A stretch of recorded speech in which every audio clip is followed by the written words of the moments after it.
Deus jamais vai trabalhar com o personagem que você cria. Deus sempre vai trabalhar com a realidade de quem você é. Quem você é. Se Deus quisesse que nós tivéssemos medo dele, ele não enviaria o seu filho para morrer por nós. Emanuel, Deus conosco. Não deixaria o Espírito Santo para ser o seu ajudador, o seu conselheiro. Ele não diria que onde 2 ou 3 estiverem reunidos em meu nome, ali eu estarei. Deus não quer que você tenha medo dele. E essa mensagem não é uma mensagem para você ter medo de Deus. Mas a gente precisa entender o que significa temor. Alguns anos atrás, um homem muito sábio me disse uma frase que ficou guardada em meu coração. Ele disse o seguinte: Lucas, quando você caminha de joelhos, é mais difícil de você tropeçar. Isso me marcou de uma forma tão grande, porque, em primeiro lugar, quando você se propõe a caminhar de joelhos, a primeira coisa que acontece é que você diminui a sua velocidade. A gente não consegue caminhar de joelhos na mesma velocidade que a gente caminha quando nós estamos de pé. A segunda realidade é que, como você anda mais devagar, você consegue caminhar com mais atenção, olhando com mais cuidado aquilo que está na sua frente. Naturalmente, isso faz com que você evite tomar algumas decisões ou tomar algumas atitudes que são equivocadas, que são precipitadas. E o mais lindo de tudo é que quando você caminha de joelhos, você permite com que em uma posição de submissão, o seu coração seja constantemente avaliado, seja constantemente corrigido, seja constantemente direcionado e constantemente fortalecido por Deus.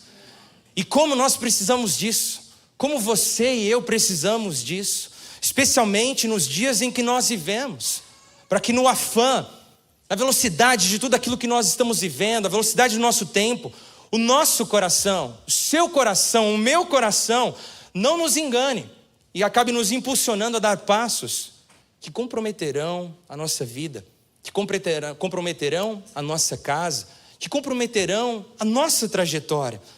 A palavra de Deus é muito clara em dizer, em Provérbios capítulo 4, verso 23, o seguinte: acima de tudo, guarde o seu coração, pois dele depende toda a sua vida. É muito importante nós abraçarmos o que essa frase diz, no que diz respeito a você e eu caminharmos de joelhos, especialmente para que dessa forma a gente guarde o nosso coração, porque toda a sua vida depende da forma, da condição, do estado do seu coração. E hoje, em que nós estamos celebrando 25 anos de Rescue Church, a mensagem que Deus colocou no meu coração para compartilhar com vocês tem como título: Prosseguindo no amor, caminhando com temor. Você pode dizer isso comigo? Prosseguindo no amor, caminhando com temor.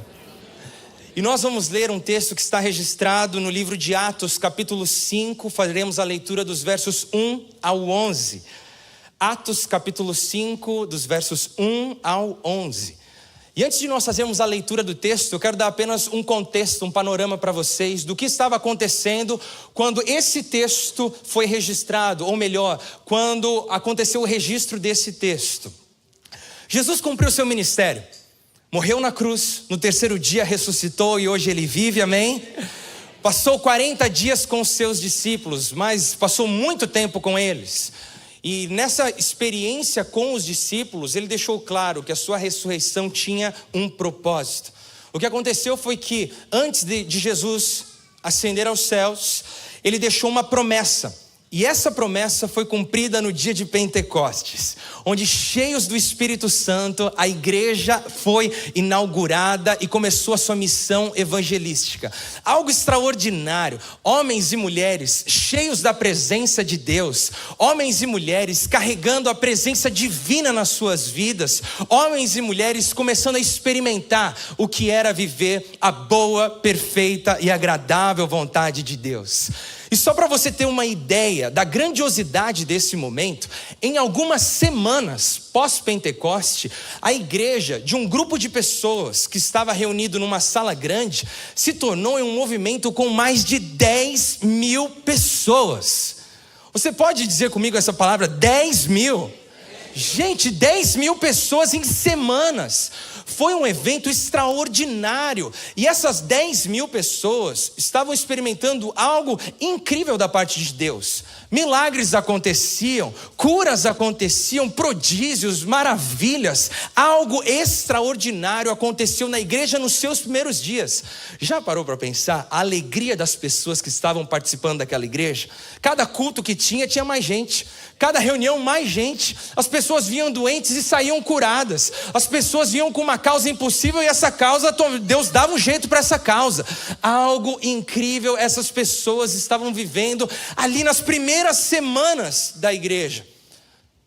E no meio dessa euforia, no meio dessa alegria, no meio de tudo que estava acontecendo de bom, algo inesperado acontece. E o trecho que nós vamos ler da palavra de Deus diz justamente sobre esse momento inesperado. Vamos ler o texto bíblico? A palavra de Deus diz: um homem chamado Ananias, com Safira, sua mulher, também vendeu uma propriedade. Por que ele fez isso? A generosidade das pessoas que estavam sendo impactadas pelo amor de Deus, pelo evangelho, era tão grande, que tinham pessoas que estavam vendendo suas próprias propriedades e não estavam trazendo 10% para os apóstolos, para a igreja. Eles estavam doando 100% de tudo aquilo que eles conseguiam com a venda daquele imóvel, daquele lote. Já parou para pensar nisso? Isso me ensina algo maravilhoso. Quando você ama algo, você é extravagante. Quando você ama algo, você é generoso. E se você ama a obra de Deus, é natural que você vai ser generoso com toda a sua vida. Mas daí nós temos Ananias e Safira, que também venderam uma propriedade. Mas olha só o que diz o texto no verso 2. Ele reteve parte do dinheiro para si. Sabendo disso, também sua mulher. E o restante levou e colocou aos pés dos apóstolos. Até aqui não tem nada de errado. A pessoa fez isso de forma voluntária. Ela vendeu a sua propriedade, separou uma parte e levou para os apóstolos. Mas olha o que diz o verso 3. Então Pedro perguntou: Ananias, como você permitiu que Satanás enchesse o seu coração, ao ponto de você mentir ao Espírito Santo e guardar para si uma parte do dinheiro que recebeu pela propriedade? Ela não lhe pertencia, e depois de vendida, o dinheiro não estava em seu poder. O que o levou a pensar em fazer tal coisa? Você não mentiu aos homens, mas sim a Deus. Ouvindo isso, Ananias simplesmente caiu morto. Grande temor apoderou-se de todos os que ouviram o que tinha acontecido. Então os moços vieram, envolveram seu corpo, levaram-no para fora e o sepultaram. Cerca de 3 horas mais tarde, entrou sua mulher, sem saber o que havia acontecido. Pedro lhe perguntou: diga-me, foi esse o preço que vocês conseguiram pela propriedade? Respondeu ela: sim, foi esse mesmo.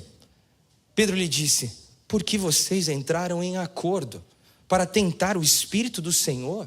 Veja, estão à porta os pés dos que sepultaram seu marido, e eles a levarão também. Naquele mesmo instante, ela caiu morta aos pés dele. Então os moços entraram e, encontrando-a morta, levaram-na e a sepultaram do lado do seu marido. E grande temor, diga comigo essa frase, e grande temor apoderou-se de toda a igreja e de todos os que ouviram falar desses acontecimentos. Eu não sei se você está familiarizado com essa passagem bíblica, mas fato é que essa é uma das passagens mais questionadas e mal digeridas no Novo Testamento. Mas a gente precisa entender por que essa passagem foi tão questionada. Precisamos entender porque algumas pessoas têm dificuldade ao digerir essa mensagem. Mas se olhamos para o texto de uma maneira simples, olhamos para o texto de uma maneira clara, a gente vê 3 acontecimentos que nos ajudam a entender melhor o que aconteceu nesse texto. E o primeiro, sem dúvidas nenhuma, é que Ananias e Safira deram um passo sério com motivações equivocadas. Quando você lê o livro de Atos, você vê com clareza que Deus não pede nada, Mas as pessoas, quando se entregam para Deus, decidem entregar tudo para Ele. Era isso que estava acontecendo na igreja. Versos antes do texto que nós lemos, um homem chamado José, também conhecido como Barnabé, foi alguém que vendeu uma propriedade e deu todo o seu dinheiro ali para a igreja, para os apóstolos, o dinheiro daquela propriedade. Mas então, Ananias e Safira, com uma motivação equivocada, decidem parecer que estavam fazendo certo, quando na verdade as suas motivações estavam erradas. Eles vendem uma propriedade, separam parte e entram em acordo na seguinte maneira: a gente vai para os apóstolos e vamos dizer que a gente deu tudo. Tudo certo, amor? Safira olhou para ela: claro, meu amor, está tudo certo. É isso aí que a gente vai falar. O problema que eles não levaram em consideração nisso é que eles não estavam fazendo algo apenas diante de homens. Por mais que a motivação deles fosse alcançar algo, um reconhecimento, um status diante da comunidade de fé, algo que ia colocar eles como, olha só a doação que eles fizeram, a motivação do coração deles diante de Deus era uma motivação equivocada. Eles não levaram a sério a presença de Deus, simplesmente agiram. Ananias e Safira, como eu disse, foram cúmplices de uma mentira. Ambos sabiam que aquilo não estava certo, mas ambos decidiram permanecer com aquela decisão. Algo muito importante, especialmente para os casais aqui da casa. O fato do seu marido querer fazer algo errado não te dá assim a necessidade ou não te coloca numa posição de ter que fazer aquilo que é errado, sabendo que não é certo. Se a sua esposa quer fazer algo que é errado, você deve dizer para ela: isso está errado, eu não vou fazer. Se o seu marido quer fazer algo que é errado, você precisa dizer para ele: isso está errado. Eles entraram em acordo para fazer algo que desagradaria a Deus. E pior, Ananias não teve muita chance para se arrepender, mas Safira ficou 3 horas numa fila. Imagina, ela 3 horas numa fila esperando.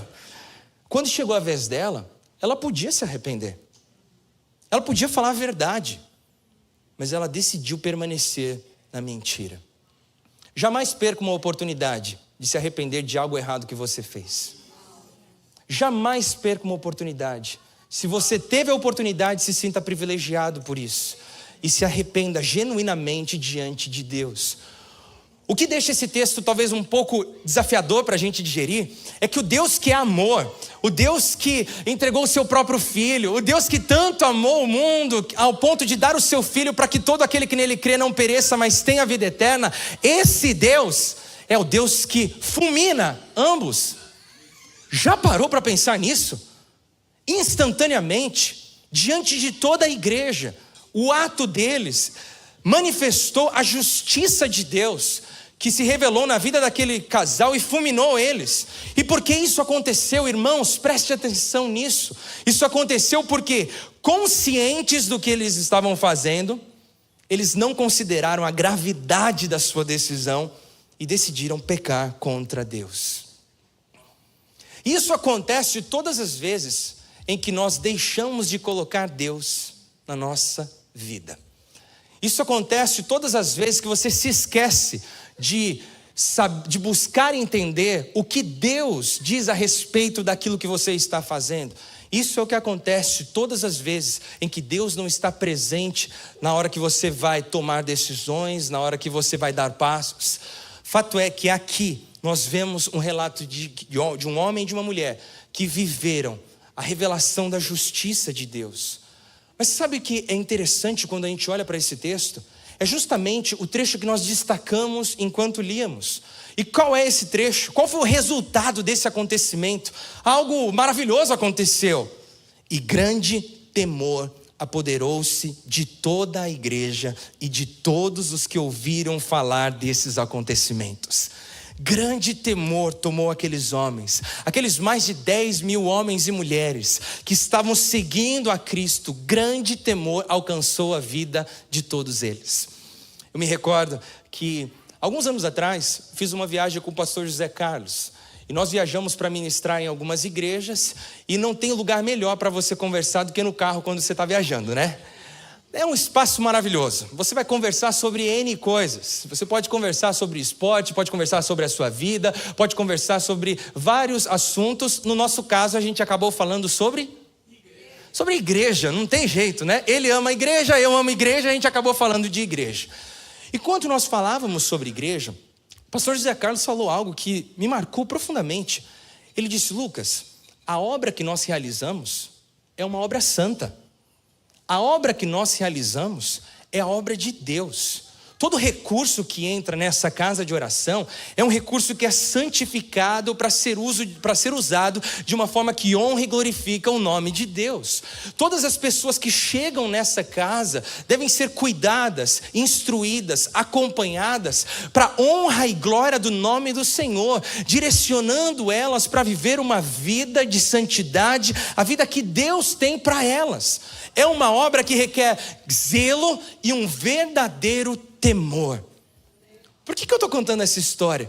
Porque quando nós falamos sobre temor, e foi exatamente a palavra que o pastor José Carlos usou naquele dia, e a palavra que nós encontramos aqui no texto bíblico que nós lemos, a gente precisa fazer uma grande diferenciação entre o que é medo e o que é temor. São dois elementos distintos. Aqui o texto não diz: e toda a igreja ficou com medo de Deus, e toda a igreja ficou tomada por medo. Não, aqui o texto diz que toda a igreja ficou tomada por um grande temor ao ouvir sobre esses fatos. E qual é a diferença entre medo e temor? Eu não vou muito a fundo nisso, mas de uma maneira simples e objetiva. O que é medo? Medo é uma emoção que surge como resposta a uma ameaça real ou uma ameaça percebida. A pessoa que carrega um medo, ela nada mais está deixando com que as suas emoções se revelem de uma forma em que ela vê uma ameaça, seja uma ameaça real ou uma ameaça percebida. Isso é medo. Se Deus quisesse que nós tivéssemos medo dele, ele não enviaria o seu filho para morrer por nós. Emanuel, Deus conosco. Não deixaria o Espírito Santo para ser o seu ajudador, o seu conselheiro. Ele não diria que onde 2 ou 3 estiverem reunidos em meu nome, ali eu estarei. Deus não quer que você tenha medo dele. E essa mensagem não é uma mensagem para você ter medo de Deus. Mas a gente precisa entender o que significa temor. Podemos definir temor da seguinte maneira: um sentimento de respeito profundo, reverência, resultantes de admiração ou submissão a algo ou alguém. Submissão, reverência, isso é temer a Deus. Isso é amar a Deus acima de todas as coisas. Isso é não colocar nenhum ídolo acima de Deus ou ter algum ídolo no seu coração. Isso é, de fato, entender qual é a relação que Deus quer ter com você. Essa passagem bíblica, irmãos, é muito mal digerida por muita gente, porque tem pessoas que pensam que essa é uma mensagem para gerar medo nos corações das pessoas. Mas na verdade o que produziu no coração daqueles homens e mulheres foi um grande temor. E sabe por que essa mensagem fala sobre temor? Essa compreensão de que temer é se submeter, temer é reverenciar, temer é ter uma admiração profunda, temer é adorar de verdade, é entender de fato quem você está reverenciando. Por que isso é valioso para nós? Porque Deus permitiu com que esse evento acontecesse, justamente para ensinar a sua igreja alguns princípios transformadores, princípios que nós precisamos resgatar para vivermos os próximos 25 anos que Deus tem para nós como igreja. O primeiro princípio é um princípio que o pastor Fernando compartilhou na sua primeira série de mensagens nesse ano. Ele falou uma frase, e essa frase ficou martelando na minha cabeça, e ela é uma frase tão profunda, quando ele disse que depois que eu nasci de novo, eu nunca mais pequei em paz. Depois que eu nasci de novo, eu nunca mais pequei em paz. Sabe de uma coisa, meu irmão? Quando você teme a Deus, você não consegue pecar em paz. Não dá. Porque Deus está presente na sua vida e o Espírito Santo fica lá. Ei,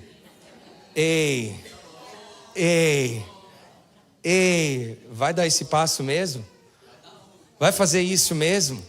Vai fechar esse negócio assim mesmo? Vai? Você não consegue pecar em paz.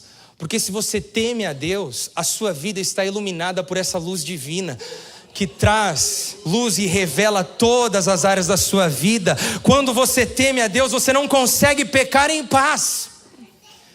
Quando você teme a Deus, irmãos, os pensamentos de Deus são mais valiosos do que os pensamentos das pessoas.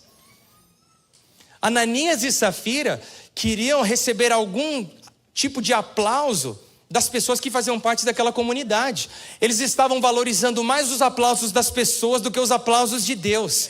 Eles estavam valorizando mais agradar pessoas do que agradar a Deus. Mas quando você teme a Deus e tem esse sentimento de reverência diante do Senhor, você sabe que as pessoas passam, Deus será eterno na sua vida. Você sabe que tem pessoas que podem torcer o nariz para você, mas o que importa é que a sua vida está alinhada ao centro da vontade de Deus. Quando você teme a Deus, os pensamentos de Deus são mais valiosos do que os pensamentos das pessoas. Irmãos, quando você teme a Deus, os mandamentos e direcionamentos de Deus deixam de coligir com a sua forma de viver. Se toda vez que o pastor prega sobre pecado, ou um pecado específico, uma área específica, você sente que aquilo está te machucando, é porque você não está temendo a Deus nessa área da sua vida.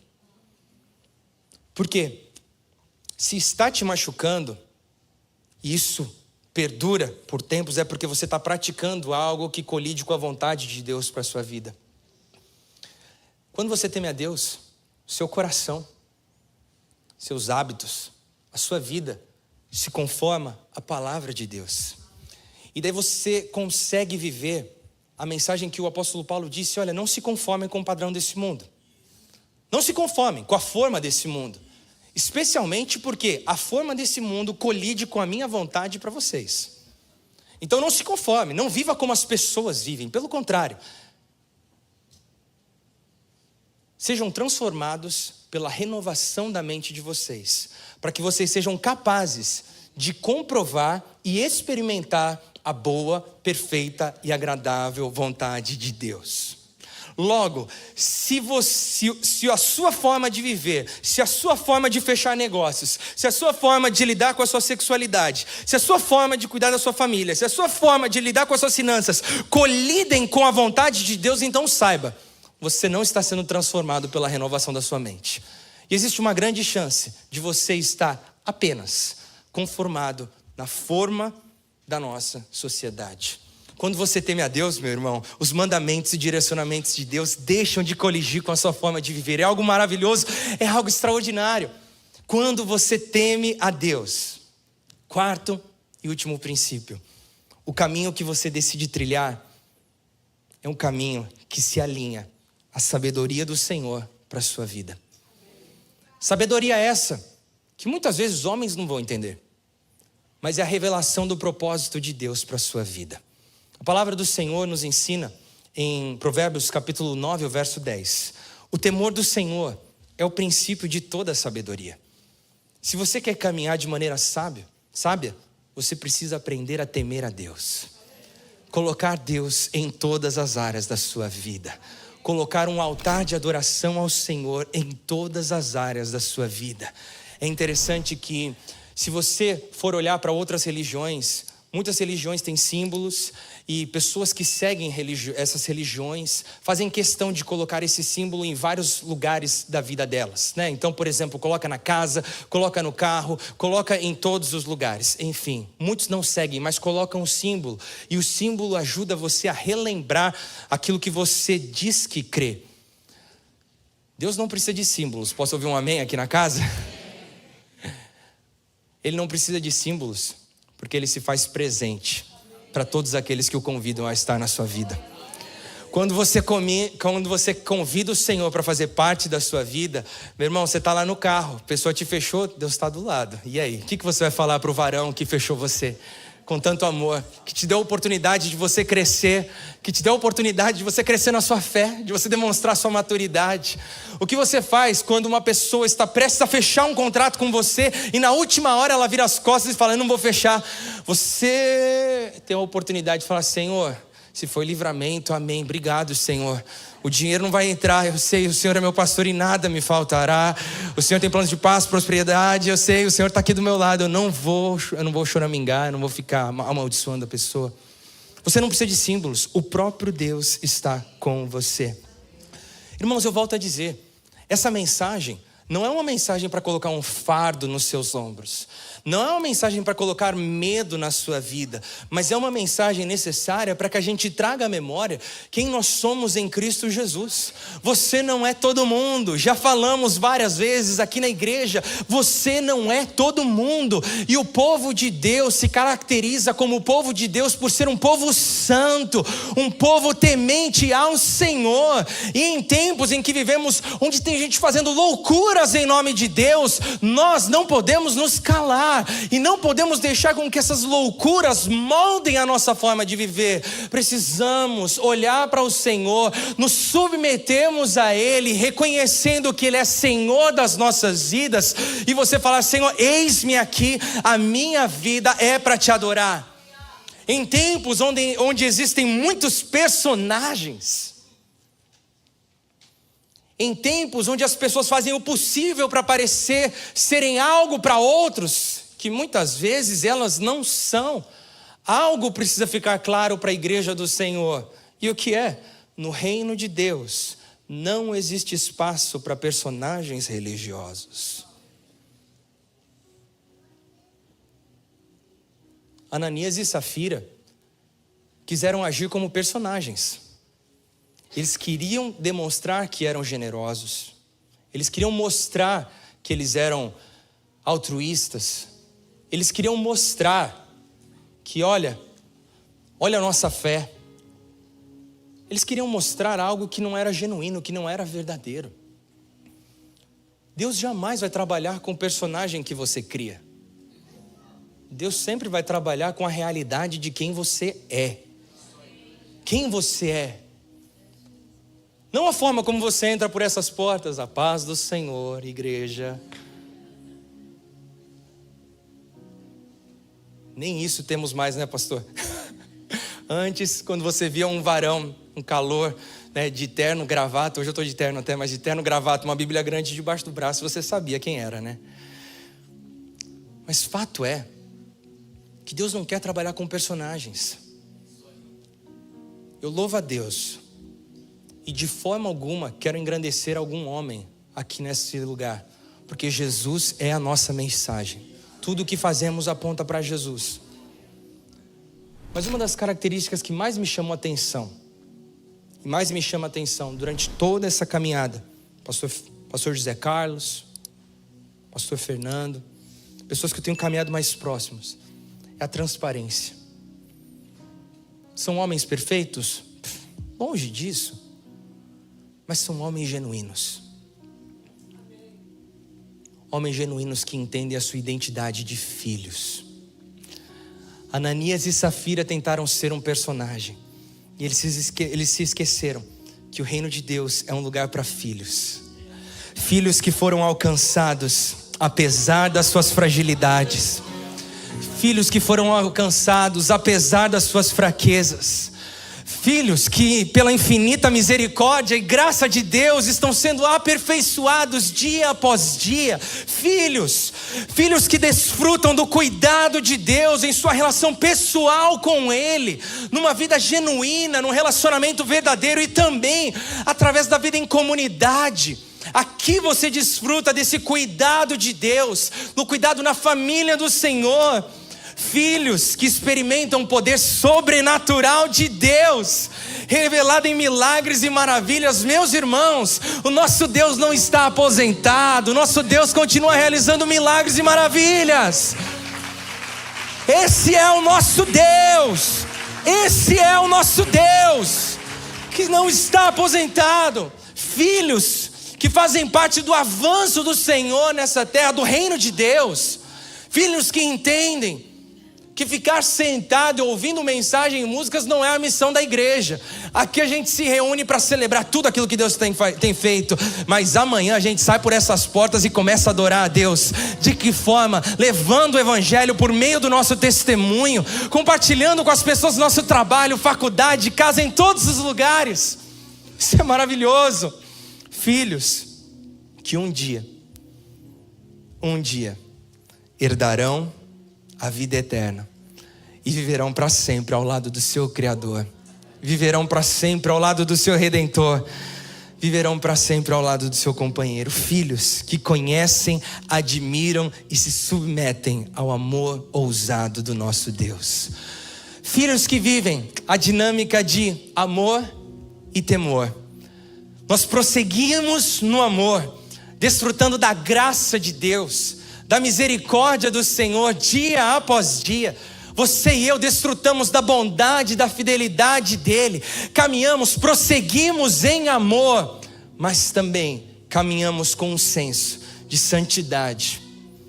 Um senso da santidade de Deus, da majestade do Senhor e da glória dEle. Queridos, 25 anos, isso é maravilhoso. É uma história linda, tantos milagres, tantos desafios vivemos, tantas curas, tantas maravilhas, tantas vitórias. Vivemos e temos visto a generosidade de homens e mulheres que, impactados pelo evangelho, compartilham seus recursos e a sua vida de uma maneira indescritíveis. Porém, olhando para frente, e essa mensagem é do daqui para frente, não é daqui para trás, daqui para frente, olhando para os próximos 25 anos de igreja, olhando para os próximos 50 anos de igreja, olhando para os próximos 100 anos de igreja, nós jamais podemos nos esquecer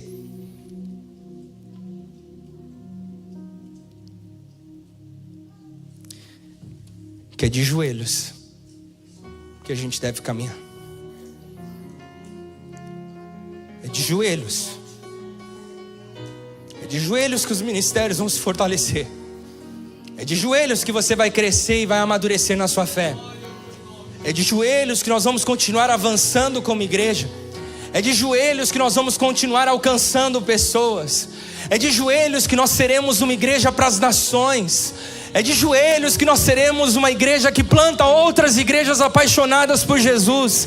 É de joelhos que vamos estar onde o amor está em primeiro lugar. É de joelho, não é correndo, não é seguindo tudo o que está acontecendo no nosso mundo, mas de joelhos, buscando a direção divina. Se o Senhor nos direciona para jejuarmos 21 dias, vamos jejuar 21 dias. Se o Senhor nos direciona para abrirmos outras igrejas, abriremos outras igrejas. Se o Senhor te direciona para abrir mão do seu conforto para viver algo maior daquilo que Ele tem para você, de joelhos você fará isso, porque de joelhos, quando você caminha de joelhos, é mais difícil você tropeçar. O centro da vontade de Deus, os propósitos do Senhor para a sua vida, não estão na correria do nosso dia a dia, estão aqui, onde as coisas não acontecem no seu tempo, mas acontecem no tempo perfeito de Deus. E a vontade do Senhor é boa, perfeita e agradável.